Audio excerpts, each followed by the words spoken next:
As you proceed through the slide presentation, please click on the speaker icon to the right of the screen here to access the audio content. This presentation will introduce the Title IV-E Stipend Internship Manual and its use by stipend recipients interning at the Department of Children and Family Services. The Louisiana Child Welfare Academy developed the manual as a comprehensive guide to the stipend internship experience for both students and supervisors. The presentation will specifically focus on the companion manual for supervisors. The manual for supervisors addresses how to use the student manual collaboratively with your intern to plan and carry out a successful internship experience as envisioned by the Department of Children and Family Services and the IV-E University Alliance of Schools of Social Work. The Pelican Center also assisted in the creation of the Title IV-E Stipend Internship Manual.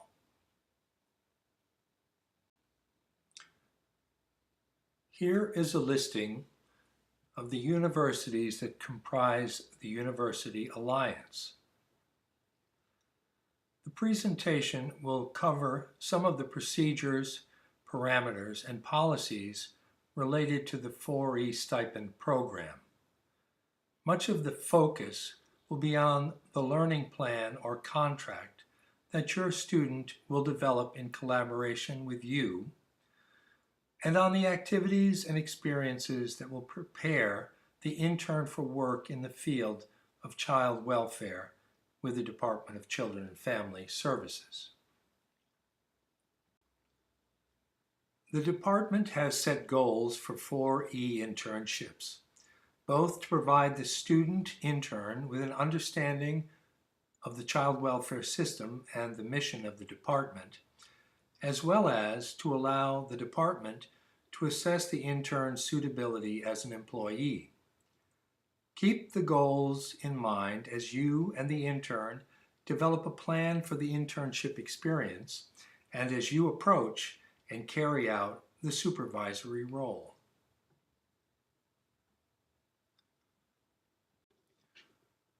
Department policy addresses IV-E internships. Appropriate tasks, experiences, and DCFS staff should be available in the internship setting to allow for professional growth, required learning projects, and skill development. In preparation to supervise a IV-E, BSW, or MSW student, you might consider these questions as a means to planning, goal setting, and obtaining resources. If during your student's internship you have questions or concerns, please reach out to either the student's university liaison or coordinator or to the Louisiana Child Welfare Training Academy. The Title IV-E Stipend Manual provided to student interns is just over 500 pages in length, and the Complementary Supervisor's Manual over 300 pages. As a roadmap to guide the internship, the student manual is comprehensive, containing much of the information and materials required by the student before, during, and in the immediate aftermath of the internship. To save space, the supervisor's version of the manual has been abridged, but does include a small amount of content directed only to the supervisor. The complementary manuals should be the basis of much of the student's activity and much of the interaction between the student and supervisor. One of the first suggested activities for supervisors to undertake with interns consists of addressing how intimidating the student manual might be. As you can see from the excerpt of the manual, the student will be led to expect your familiarity with the manual at this time. As a way to assist you to navigate the supervisor's manual, we'll undertake a quick flyover of the manual before looking more closely at certain portions of it. Before you begin supervision with the intern, you'll want to more closely examine the sections of the manual that deal with collaboratively developing a learning plan with your intern, and those sections that focus on the activities, experiences, and learning opportunities that DCFS recommends that the student undertakes. The flyover will enable you to identify and mark the various sections of the manual at the same time that you get an idea of their purposes. By inserting tabs or dividers at the beginning of the sections, you will be able to more quickly find your way through it to locate what you need in the future when you need it. You might want to pause the presentation right now to gather paper clips or post-it notes so that you can temporarily bookmark the elements of the manual. Our flyover will help you familiarize yourself with how the manual is intended to function as a detailed guide and resource for the internship.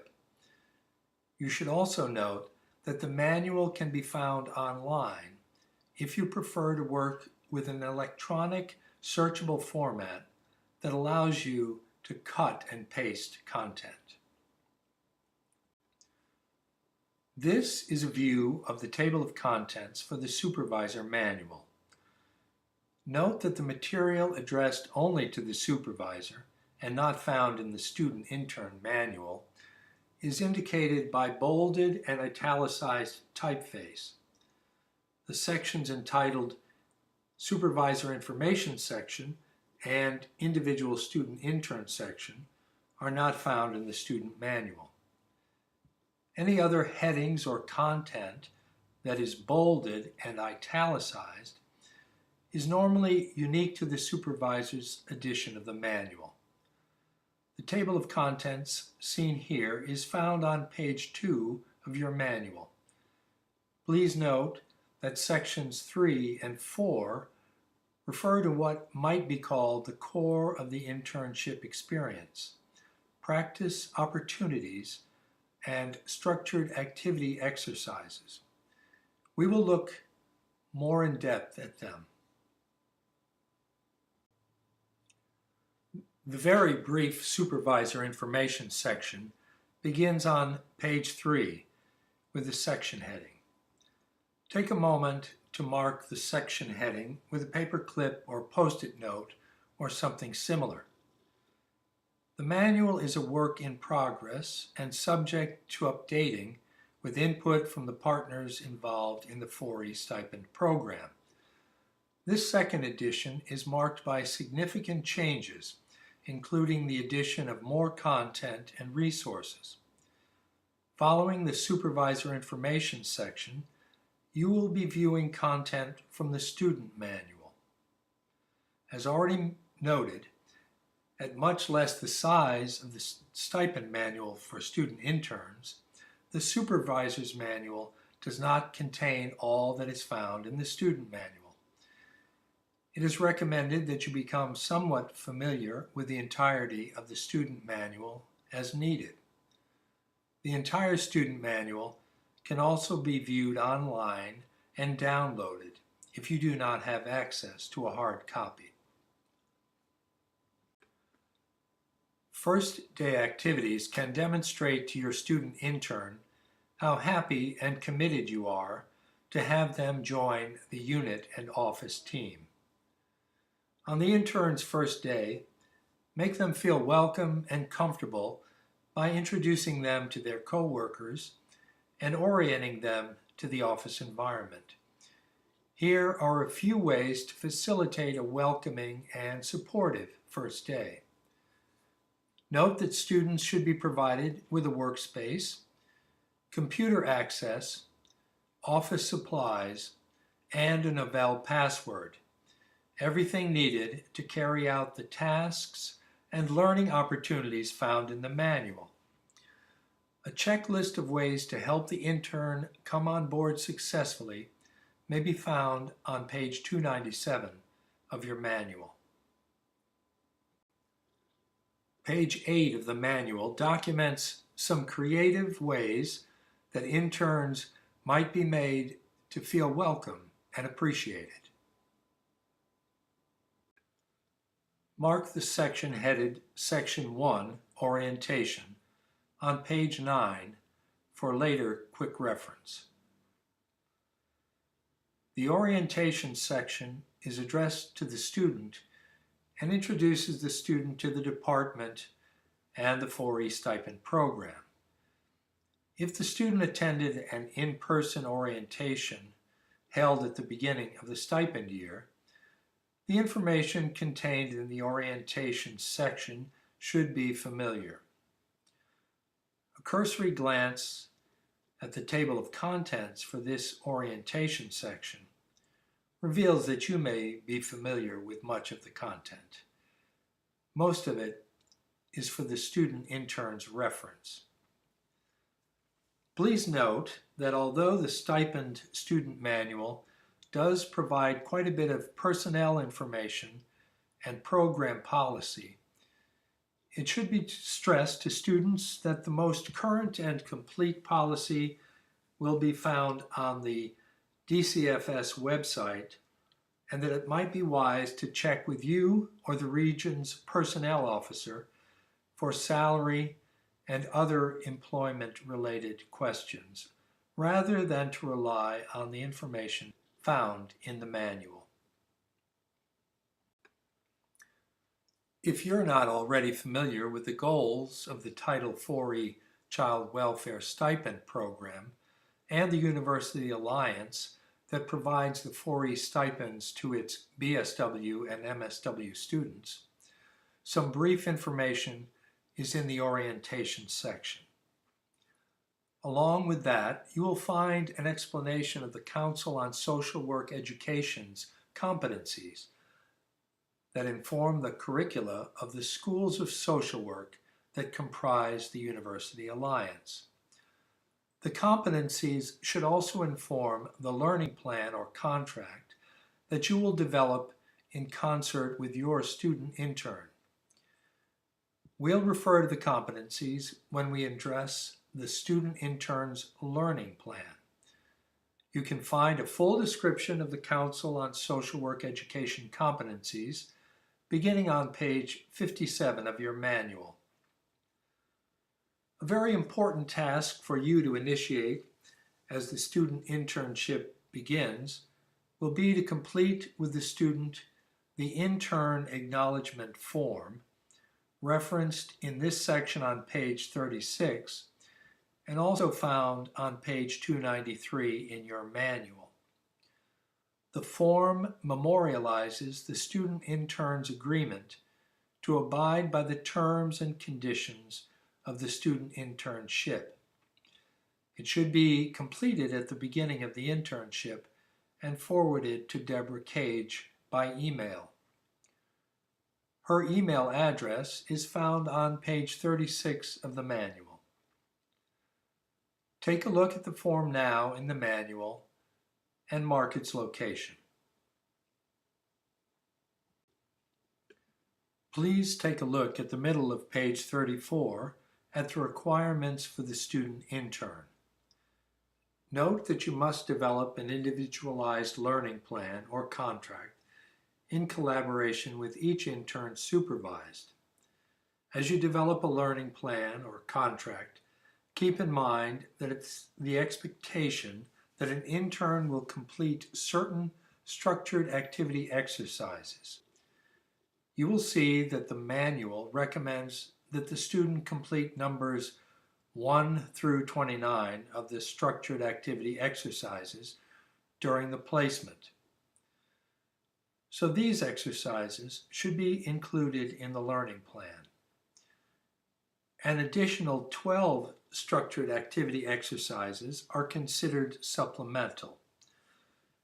A fuller explanation of the structured activity exercises, both those to be completed and those considered supplemental, may be found in Activity 1 on pages 117 and 118 of the manual.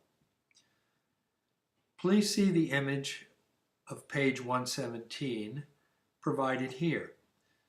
We'll look at learning plans or contracts in more detail and how you can utilize the structured activity exercises to address the core competencies as required by each university. The format for submitting certification of the completion of the required structured activity exercises will be explained to you before the end of the internship, as it has not yet been finalized. Finally, care should be taken as you provide interns with opportunities to develop skills in working with families and undertaking casework tasks. Student interns may not give the impression that they are employees of DCFS, must be introduced as students and receive client permission to accompany workers, and may not complete documentation for case records. Nonetheless, when shadowed by an experienced worker or supervisor, the student may practice casework tasks if the client agrees. The structured activity exercises suggest this kind of shadowing as described in Activity 8 as shown here. When in doubt about proper casework activities for interns, seek proper guidance. Of course, any written materials created by the intern containing confidential or identifying information should not be allowed outside a secure DCFS setting. We'll return to this section to take a more in-depth look at the sample learning plans and how to utilize these sample plans in the learning plan or contract for the intern required by each university. Before we do, please note that the hours log in this section is optional for student use and also self-explanatory, so we will not focus on it. There is also a place in this section of the student manual for the student to attach their stipend contract for their reference, if they so choose. But there is no requirement or indeed any space for you to attach the stipend contract in your manual. Again, neither is required for the student or you. Nonetheless, you as a supervisor should be aware of the BSW or MSW Title IV-E stipend contract that the intern has entered into.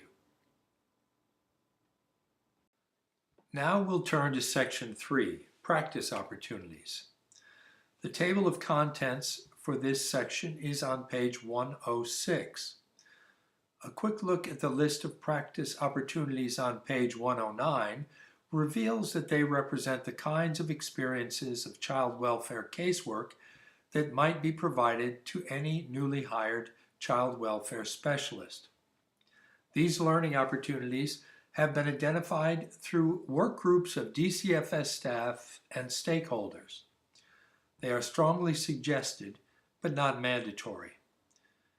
Including them in the student learning plan or contract will better equip the student to understand the DCFS role in the child welfare system and to hit the ground running after employment.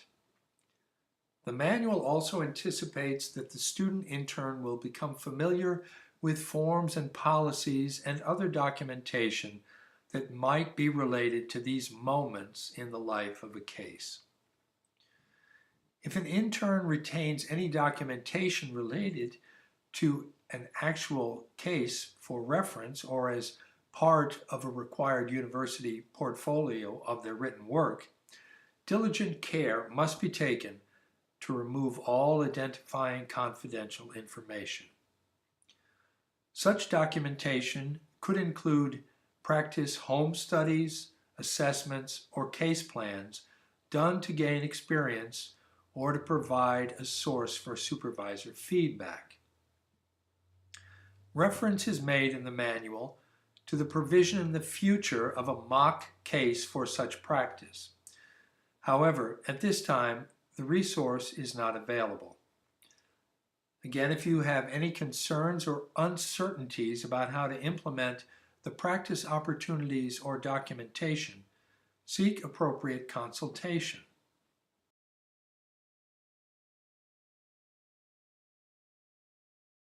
Mark Section 4, Structured Activity Exercises on page 112.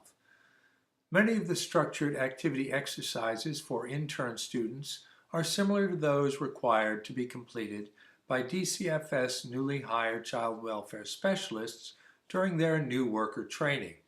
Therefore, it is expected that those designated as required should be included in the student learning plan or contract.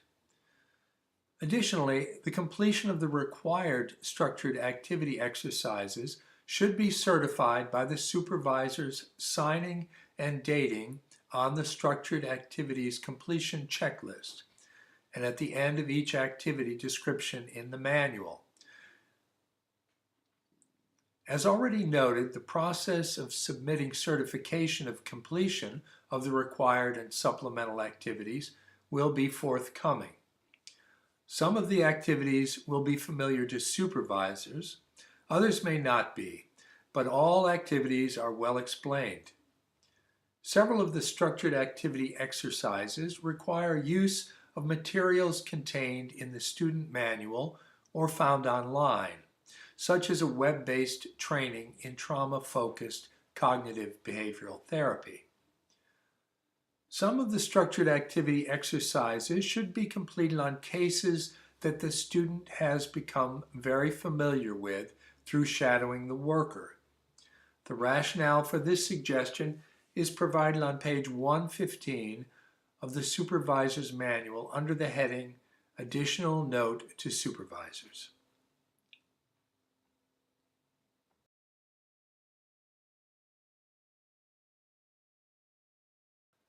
Now we'll turn to Section 5, Learning Resources, on page 206.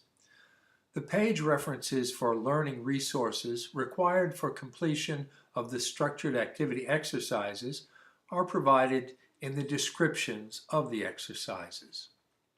The appendix begins on page 291. This section makes available to the intern the DCFS policies, forms, and form instructions to be used in the structured activity exercises. Despite the suggestion in the manual that policy and forms included there may be used for future reference, as a best practice, as with all hard copies of policy and forms, interns need to be made aware that the best source of up-to-date policy and forms will be online at the DCFS webpage. The individual student intern section, beginning on page 294, contains resources for you to track events and information related to supervision. It is optional, but may contain useful tools for you. So at least briefly reviewing this section is recommended. Now we'll return to section 2 on page 50 for a more in-depth consideration of the sample learning plans contained in your manual.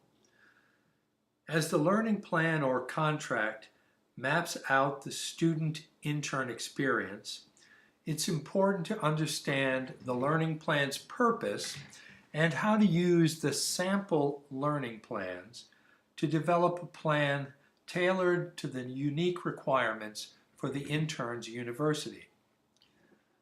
Please note, only one learning plan is required for the student. In the past, some supervisors had misread the manual and concluded that in addition to the university learning plan, another had to be developed for DCFS. The Council on Social Work Education accredits all the members of the University Alliance providing BSW or MSW degrees to the 4E stipend recipients. The Council on Social Work Education has proposed 9 standards that degree recipients should demonstrate. The universities must gather data on their students' mastery of these competencies. Full descriptions of the competencies can be found in the Supervisor's Manual beginning at the bottom of page 57. A learning plan or contract must indicate specifically how the required competencies will be developed through activities and tasks undertaken by the student intern. Pages 54 to 56 of the Manual for Supervisors addresses constructing the learning plan or contract with your student intern. This description of the learning plan and its development is addressed to the student. Additional content for you about developing a learning plan can be found in the Supervisor's Manual beginning at the top of page 57. You should carefully review this information before developing a plan with your student intern. As a unique learning plan template is utilized by each university, the student may already be familiar with their learning plan template. Also note that the manual provides you and the intern with sample learning plans. The sample learning plans illustrate how the Council on Social Work Education competencies may be promoted through the use of the structured activity exercises, practice opportunities, and tasks suggested in the manual. Be sure to note that the sample learning plans in the manual differ by degree program, either BSW or MSW, and by placement type, either a 2-semester or a block placement. You should not submit the sample plan found in the manual as the plan required by the university. We will look at examples of how to utilize a sample plan to inform the development of a university plan in a moment. You should carefully read the information for the supervisors about how to construct the learning plan or contract in collaboration with the student intern. As indicated, the manual provides sample learning plans for both social work degree types and placement types. Take a moment now to look at the sample plan that you believe fits your student intern's situation. The page numbers are shown on the screen. As you review the sample plan, note that the Council on Social Work Education competencies have been identified in the left column of the sample plan. Also note that many of the learning situations described in the right column consist of the structured activity exercises. By utilizing the structured activity exercises and the practice opportunities and tasks recommended for the student in the manual, the learning plan may satisfy both the need to promote the Council on Social Work Education competencies and the DCFS desire that the intern undertake the identified child welfare experiences. A resource for you in developing the learning plan can be found on page 91 of your manual.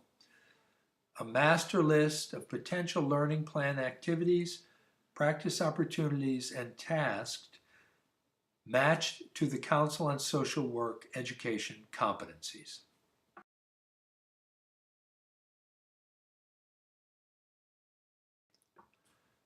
Let's now consider how to utilize a sample learning plan provided in the manual to develop a learning plan for an LSU student intern.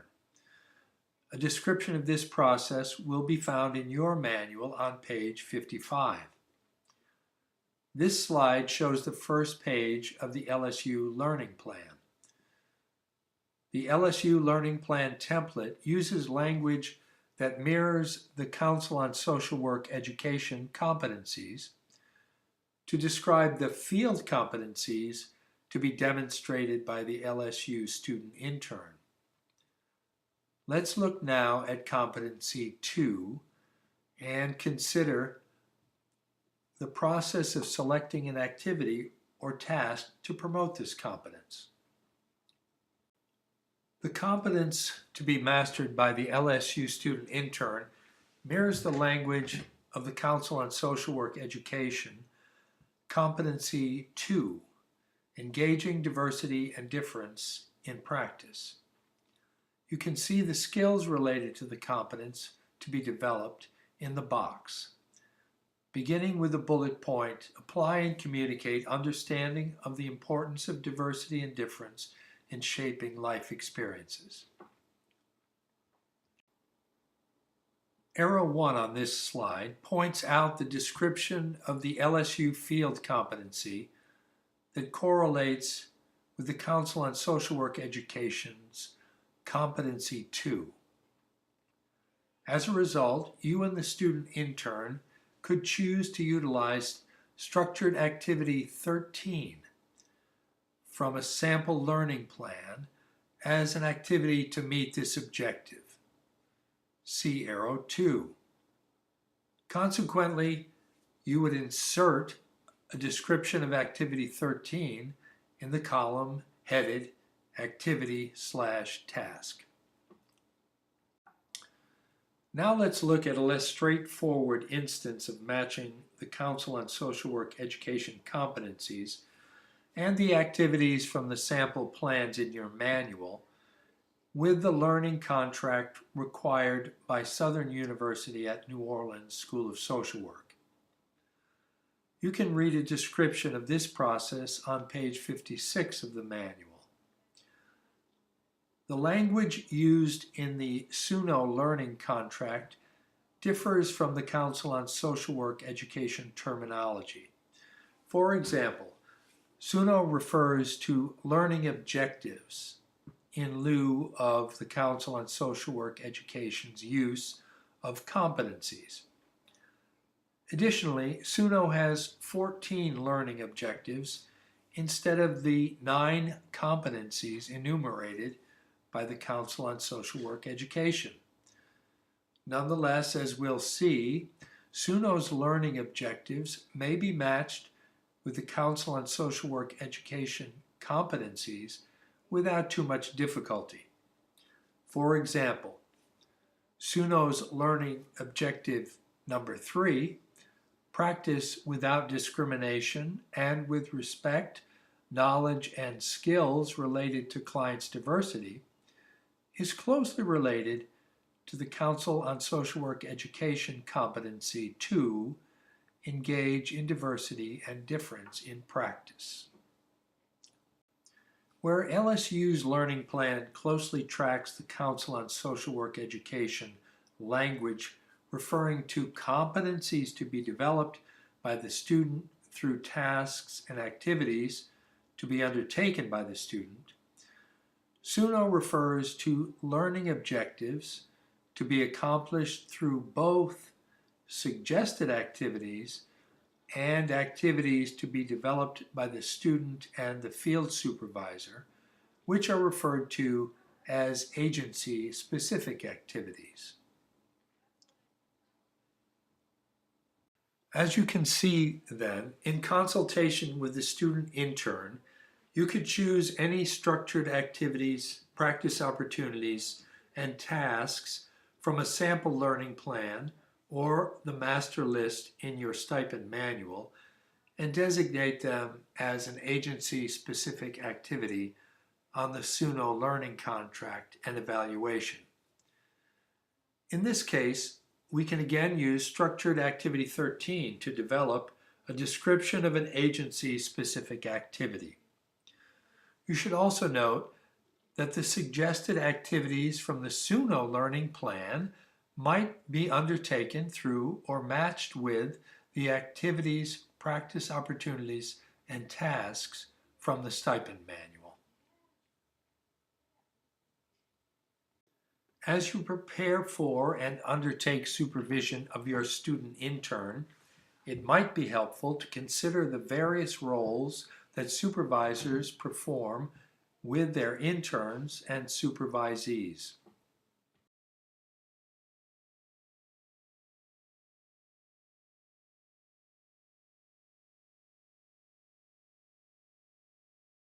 Certain hallmarks and assumptions for child welfare supervision have been suggested by Insoo Kim Berg. Consider if they mirror your understanding of and approach to supervision, or what new ideas they trigger. Wishing you a very productive and satisfying experience with your student intern.